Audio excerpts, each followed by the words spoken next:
Hi, I'm Grace, And I'm Tori. and we are going to explain why more developed countries should create new policies for e-waste so they can reduce their ecological footprint and have a positive effect on developing countries. We are focusing on electronics. Electronics are more commonly used in more developed countries like the USA, Canada, and Russia, and Japan.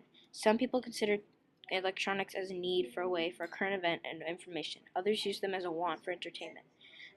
For example, TVs. Did you know in 2005 every 2 in 10 Americans replaced their TV, most of them because they want a better picture quality? Toxics such as lead, cadmium, mercury, and antimony are contained in many electronics. When people throw out electronics, these toxins get into food chains because they can get into the water. Then there comes bioaccumulation. Bioaccumulation is when the amount of toxins increase throughout the food chain, especially in Ghana, such as the Lake Ontario food chain.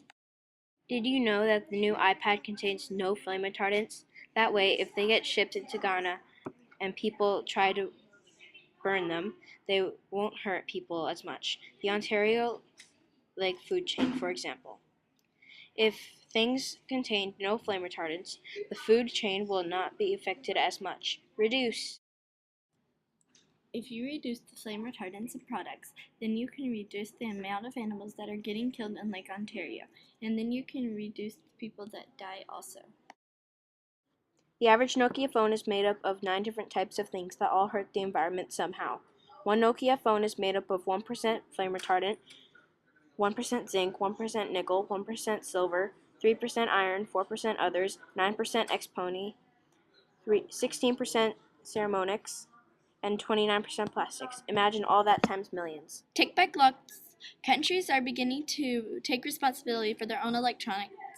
Countries such as Germany, Norway, Great Britain, China, Taiwan, Brazil, and other nations.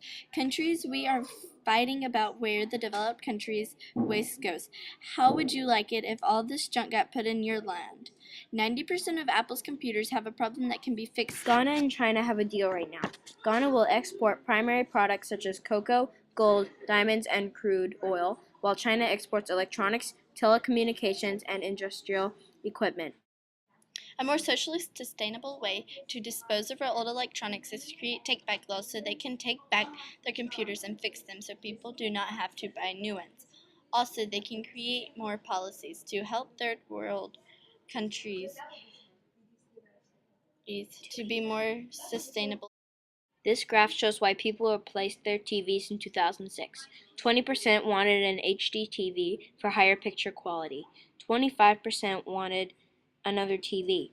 25% said their screen was too small. And 30% of the TVs had stopped working. Mathematical data helped us in our research because without mathematical data, we would not have any statistics to help us in our research to support our opinion. What if I told you that 411 people threw away their computers in 2007? Conclusion is to reduce the amount of e-waste in third world countries. We should create new policies and take back laws. Take back laws are where people should give their electronics back to the people who made them so that they can fix them. A company that has take back laws is Apple. If you look at the graph, it shows why the American population threw away their TVs in 2006. Most of their TVs stopped working because they were made like that, and it's mostly the same thing for cell phones and computers. They are made to be dumped in third world countries.